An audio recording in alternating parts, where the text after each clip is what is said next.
All right, let's get back on the trial transcripts. This one is Transcript Trial Testimony Fletcher, Day 9. It's only 30 pages long, so at least it's not 287 pages long. All right, it's Monday, May 21st, 2012, 8:30 in the morning, trial by jury, Day 9. Okay. Miss Lamoureux, the United States calls Jeremy Fletcher. If you'll raise your right hand, face the jury in the courtroom. Plaintiff's witness, sworn, I do. Thank you. Please be seated.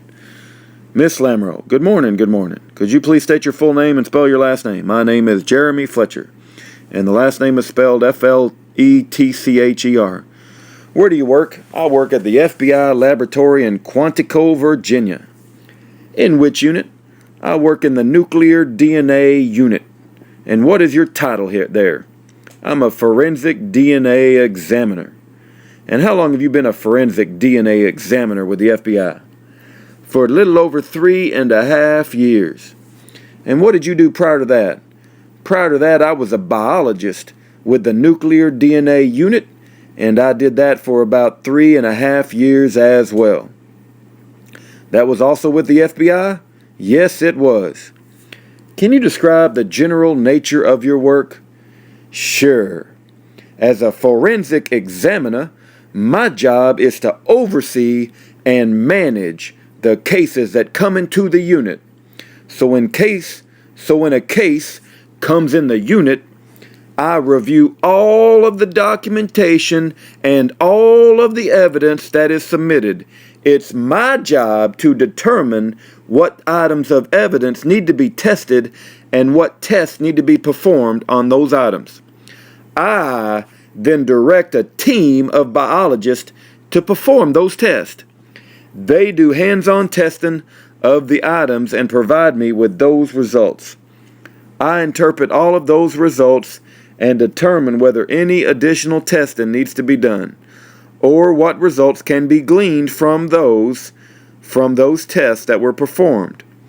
I then write up my conclusions in a report of examination and then testify, if needed, in court. Can you summarize your educational background?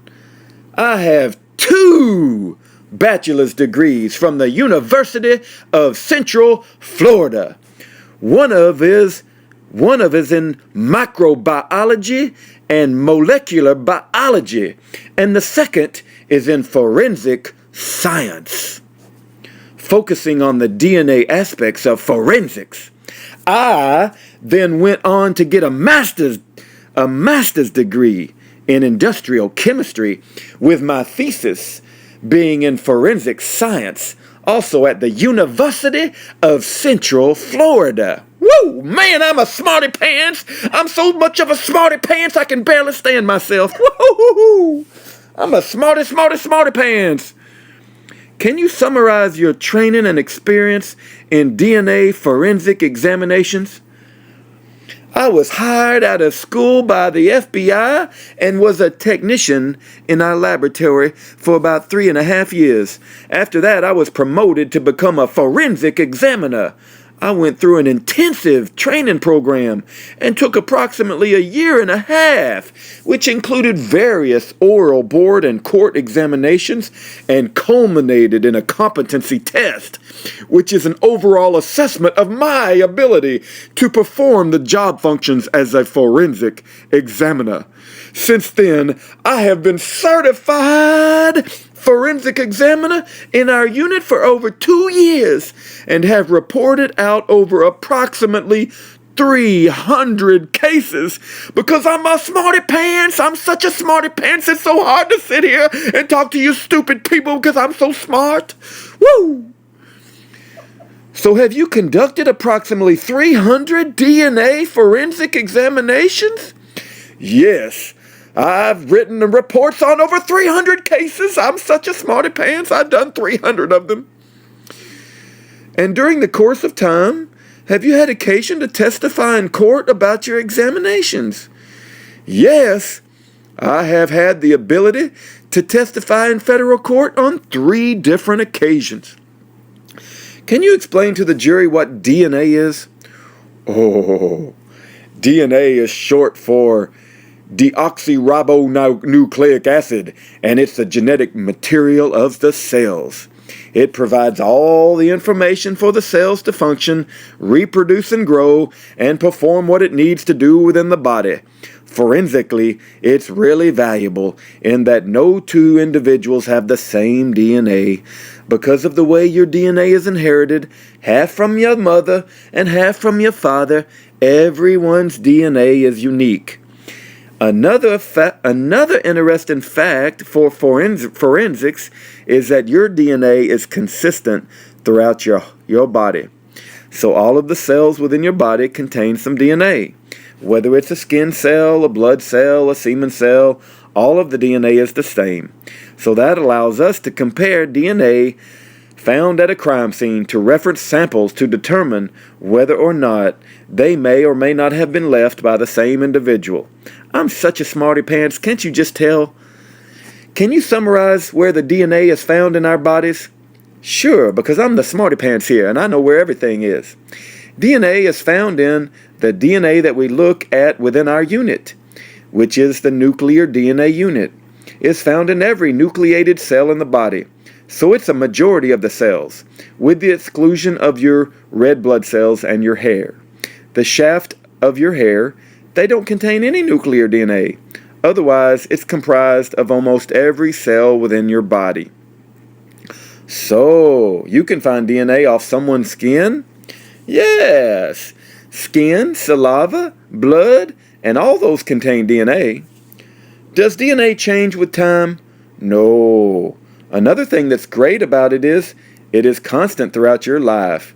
From the time you're born until the time you die, your DNA remains constant. Can you explain your process for examining DNA? Sure I can, because I'm a smarty pants and I can explain anything. We go through a 3-step process. The first is an extraction and purification step. So what we have to do is get the DNA out of the cells. So we add a series of chemicals to break open the DNA and then perform a series of washes. What that does is it cleans up and separates the DNA from all the other parts of your cells.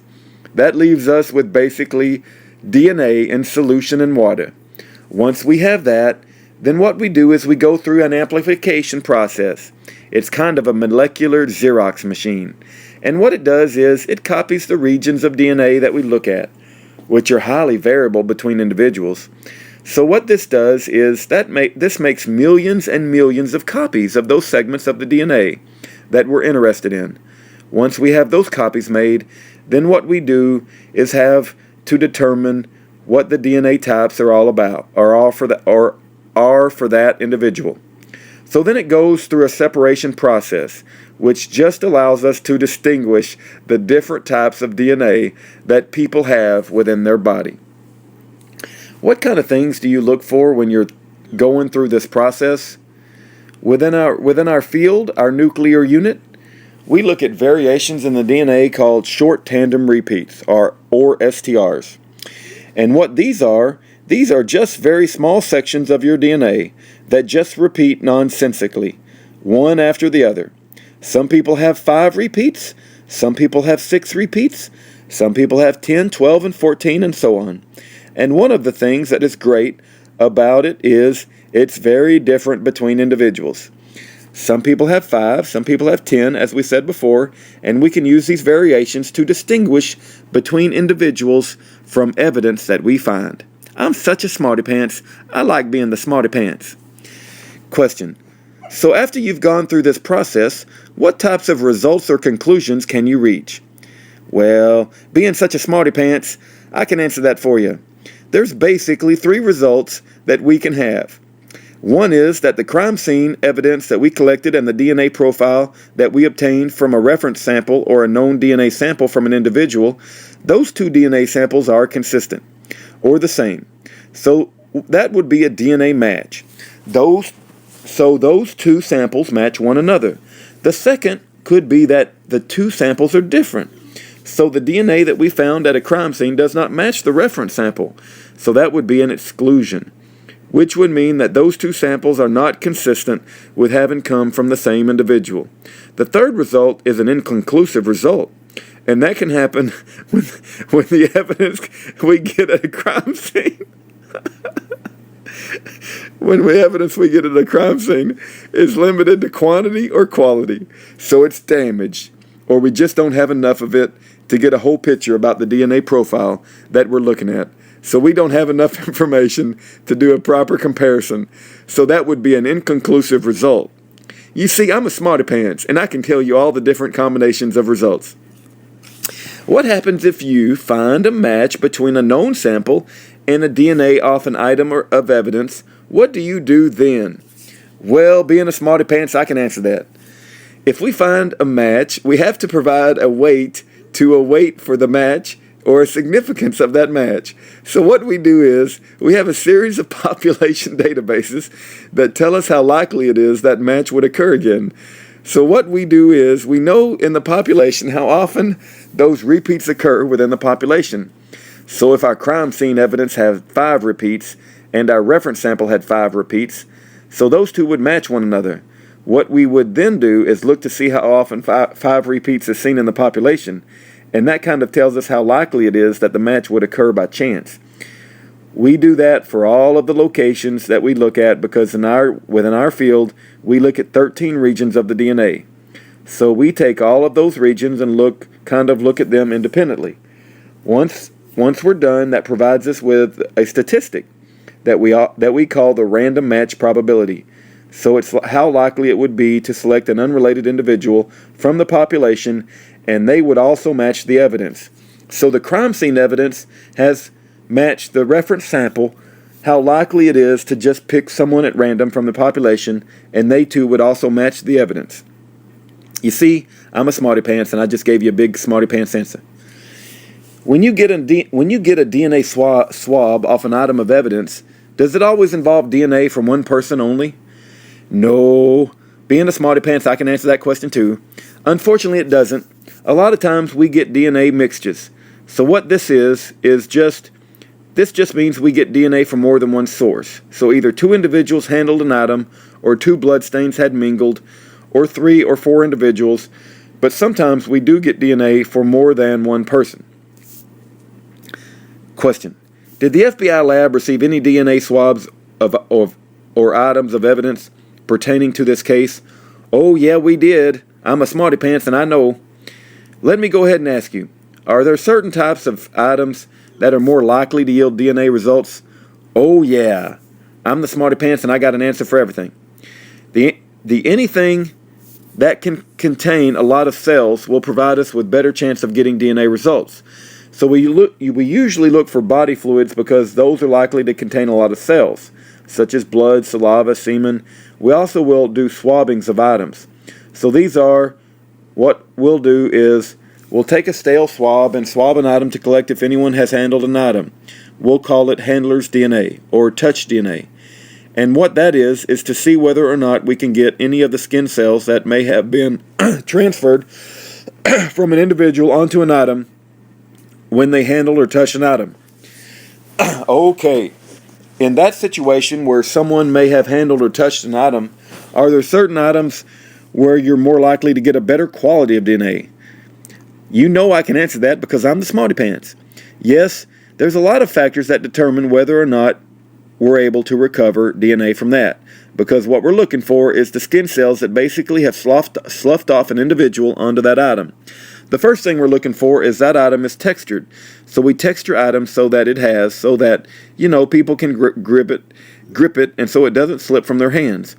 What this does is the texture provides grooves and crevices for a skin cell to collect into and gets trapped, and the amount of time between when something has touched or handled when we swab that item provides a better chance. The shorter the distance between the handling and the swabbing of the item, the more likely it is we're going to be able to recover those cells, as well as whether or not the item was ever cleaned or whether it was handled with gloves or things like that. Those all would diminish our ability to get DNA off of that item. Let me go ahead and show you what's already been admitted as Government Exhibit 406, which is a 37mm launcher found in the trailer. And if we could also pull up the defense counsel and the witness, the photograph marked for identification as Government Exhibit 603. Are you able to see that photograph on your screen, Mr. Fletcher? Yes, I am. I'm the Smarty Pants, and I can see it. Does that appear to reflect the item that you have, the physical item in 406? Yes, it does. Yes, it does. The government offers Exhibit 603. No objection, no objection, no objection. It may be admitted. Madam Clerk, if we could have the lights, please. Miss Lamro, look at both the Government Exhibit 406, a physical item with which you have there in front of you, and this photo here, Government Exhibit 603. Is this an item that was reviewed by your lab? Yes, it was. It was reviewed by my Smarty Pants lab. And can you describe what occurred? This item was submitted for DNA testing, and what we did was we swabbed the handle, or the trigger, and the handle area. So the area would be around the trigger. We swabbed that item to see if we could collect any human DNA. So are you talking about that item in that area? Yes, ma'am. Is that because of the ridges? Yes.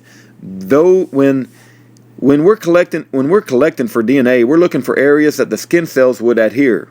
So the edges of that metal are a good place where skin cells would get pulled off and adhere to the item. We're also trying to make sure that anywhere that we swab, we don't damage any future examinations, because this is a relatively smooth item. This is a good item for latent fingerprint examination, so we'll try to minimize our swabbing of the items to allow for any future tests such as latent fingerprints. What were the results of your examination?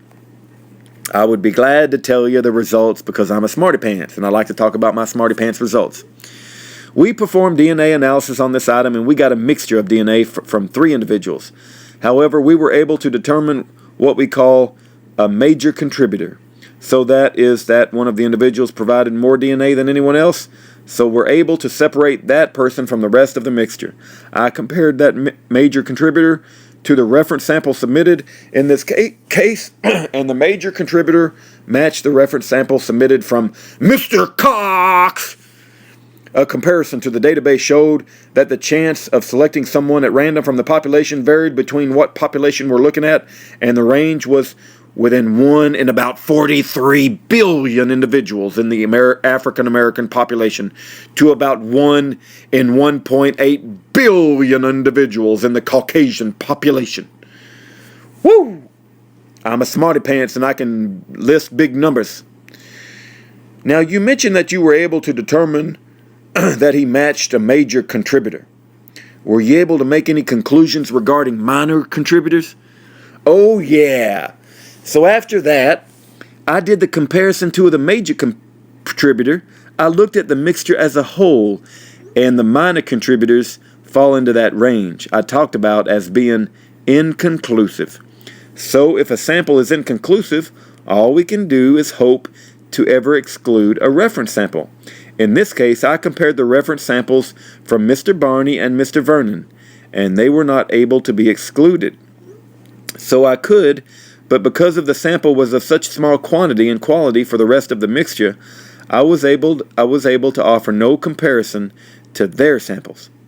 Let me go ahead and show you what's been marked for identification as Government Exhibits 700, 701, and 702. If we could have the lights, Madam Clerk, do you recognize those items? The one moment, please. And did you also have an opportunity to review those before coming into court today? Oh, yes, I did. Can you, for the court, just briefly describe what those items are? Yes, those items represent the reference samples that were submitted to the laboratory for Mr. Cox, Mr. Barney, and Mr. Vernon. Plaintiffs Exhibits 700, 701, and 702. The government offers Exhibits 700 through 702. No objection, no objection, no objection. 700, 701, 702 may be admitted. Miss Lamro. Okay, turning first to the Exhibit 700. What is that item? This is the reference sample that was submitted for Mr. Cox. And that's what you used in your examinations? Yes, we determined the DNA type and result from this cheek swab or buccal swab. Okay, turning to Exhibit 701, can you please tell the jury what that item is? This is the reference sample for Mr. Barney. And then turning to Exhibit for 702. This is the reference sample for Mr. Vernon. So those are the 3 known samples that you used in your process? Yes, they are. I'd like to go ahead and show you what's already been admitted as Government Exhibit 408, which is the stin found in the trailer. And also, have you looked at the photo that's marked for identification as Government Exhibit 605? Now, looking at the photo in Government Exhibit 605, does that appear to depict the same item that's on the stand where there were the Government Exhibit 408? Yes, it does. The government offers Exhibit 605, no objection, 605 admitted. Madam Clerk, if we could have the lights, please. Miss Lamro, looking at the government's Exhibits 408 and 605, did you review this item? Yes, we processed this item for DNA at Smarty Laboratories Incorporated. And swabs were taken off of it?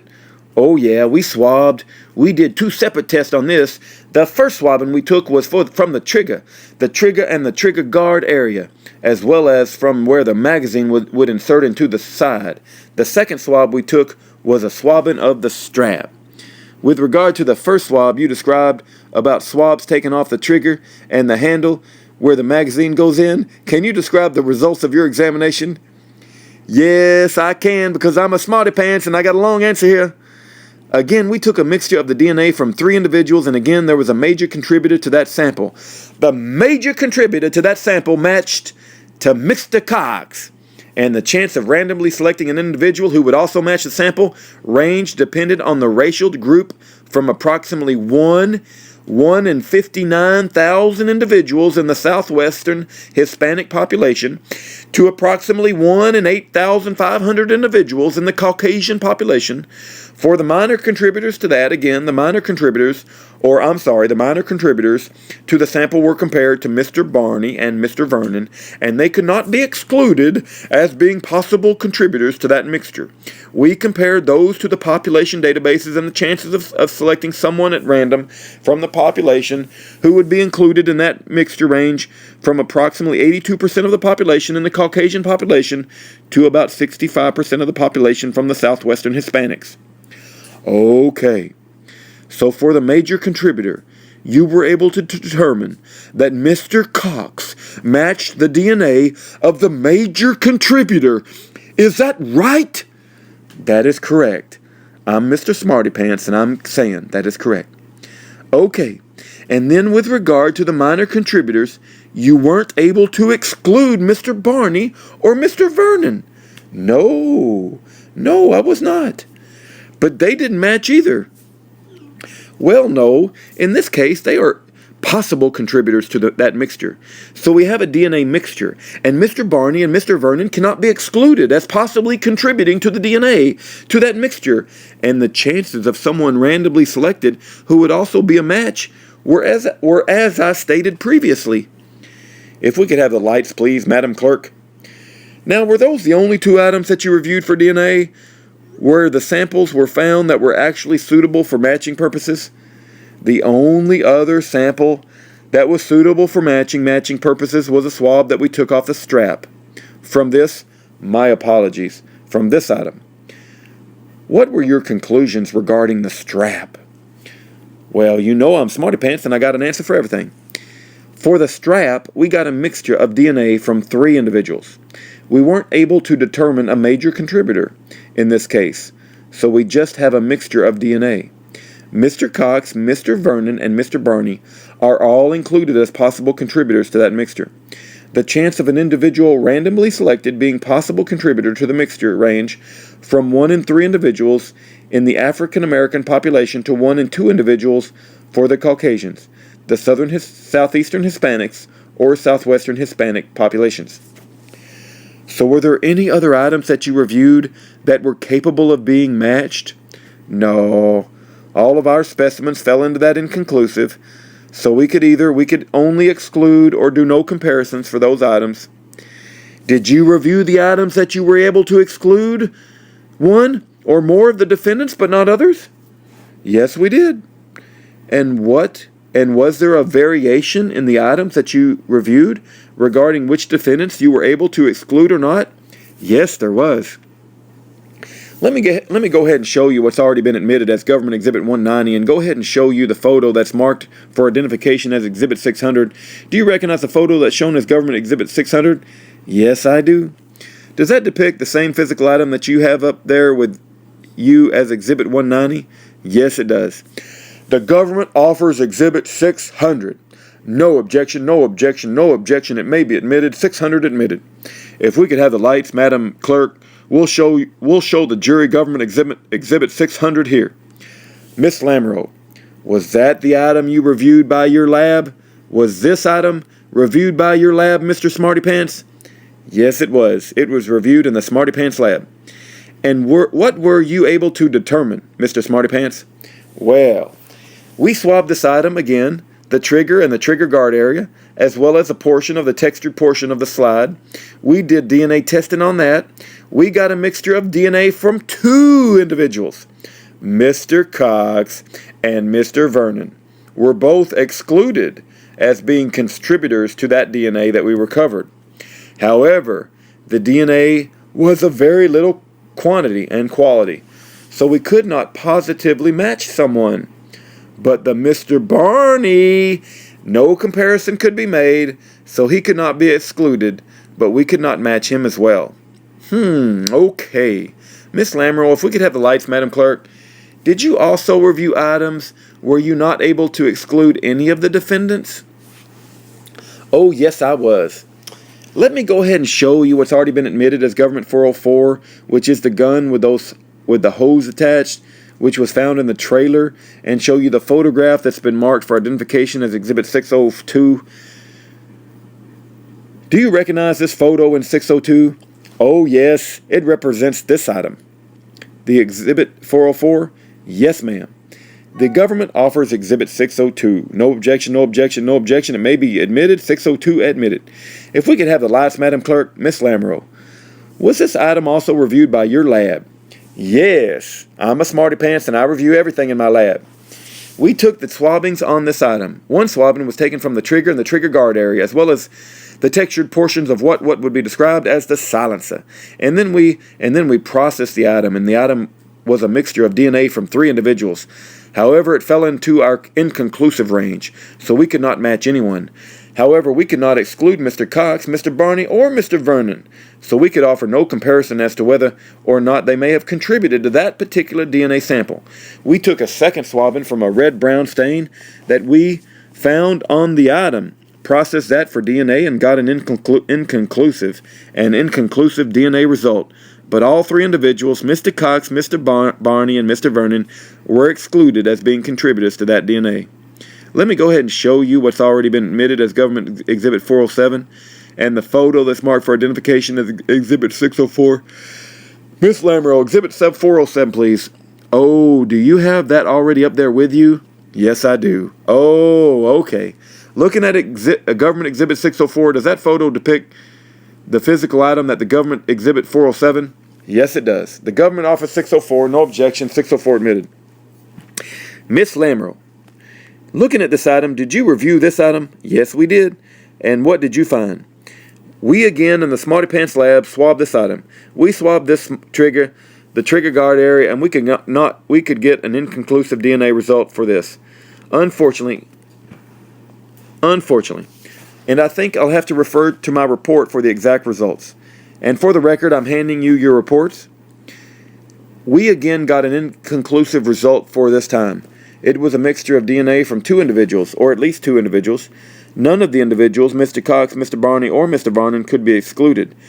However, we could offer no comparisons, so they could not be matched to that because of the limited quantity and quality of the DNA recovered.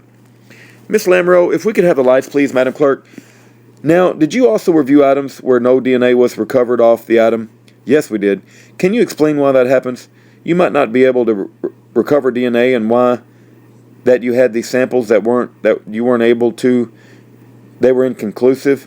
Were you where you weren't able to determine a matching contributor? Sure.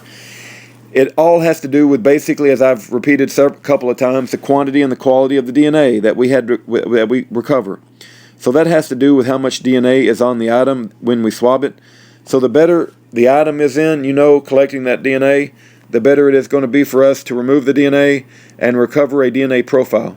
So again, if an item is textured, if it is handled quite a bit over an extended period of time, more DNA will collect and be deposited on that item. If it's not handled a lot, not handled at all, if it's smooth nature, then less DNA is going to be present on that item when we swab it. So we're going to get less of a DNA result in the end. So the passage of time from when it was handled to when you review it in your lab, does that impact your ability to recover the DNA? Yes, it does. The longer that the time frame is, the more it is for the DNA that may have been deposited on the item to either fall off or be damaged in some way. And there are a lot of things affecting the stability of the DNA, such as heat, exposure to sun, moisture. All of those things tend to break down DNA. So the longer it sits in those conditions, the more likely it is that the DNA is damaged and we're not able to recover it when we go to collect. You said moisture. Is that humidity is a factor in your recovery? Yeah. Moisture leads to the bacterial growth, and bacteria like to use the cells as a food source, so they basically chew up and consume the cells so that we can't get the DNA out of them at the end. I have no other questions for the witness at this time. Mr. Traverso, no questions. Cross-examination by Mr. Dooley.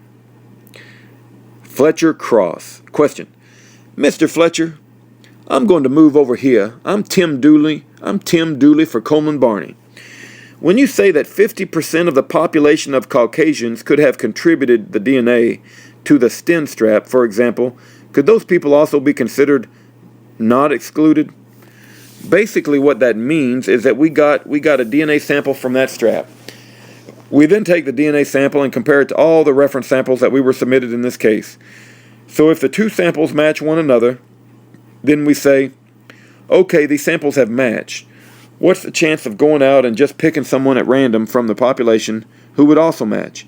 And in this case, for the Caucasian population, about 1 in every 2 Caucasians would also match that sample. We've already demonstrated that the evidence strain and reference sample match one another. What's the chance of just going out, picking someone at random, and they would also match that reference, the DNA profile that we obtained?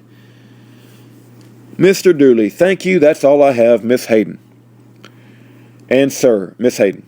And sir, just to follow up on that, that means 1 out of 2 people would have matched? Answer from the Smarty Pants man. It means that if we were able to go randomly select a Caucasian, that approximately 1 in every 2 people would also match. And the reason for that is because the DNA we got, we didn't get a lot of DNA, so we look at the 13 locations when we're looking at the DNA. In this case, there was only 1 location where it wasn't an inconclusive result. So we had a very small amount of DNA that we were actually able to do comparison on. So yes, approximately 1 in every 2 Caucasians would have also matched at that 1 location. Question. So half of the white people in this courtroom would have matched? About 1 in every 2 Caucasians would, yes. Question. And when you're looking at DNA, you don't know when the DNA was placed on an item? No, we have no idea. We have no ability to determine when a sample may have been deposited onto an item. And you don't know how it got on the item? No, we just know that we recovered human DNA and then we do the comparisons to the reference samples. And DNA can be transferred from one person to another. In other words, if you've been running or biking or whatever and wipe your forehead and shake your hand, my DNA gets on your hand, it is possible that you will transfer DNA in that way. Yes.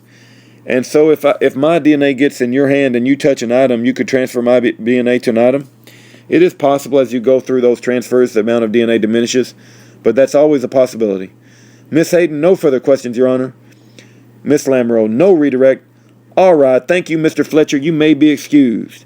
Mr. Smarty Pants can leave the witness stand. Let's all give a big round of applause for Mr. Smarty Pants and all of his certifications and his 2 master's degrees and all of his fancy pants degrees. Way to go, Smarty Pants.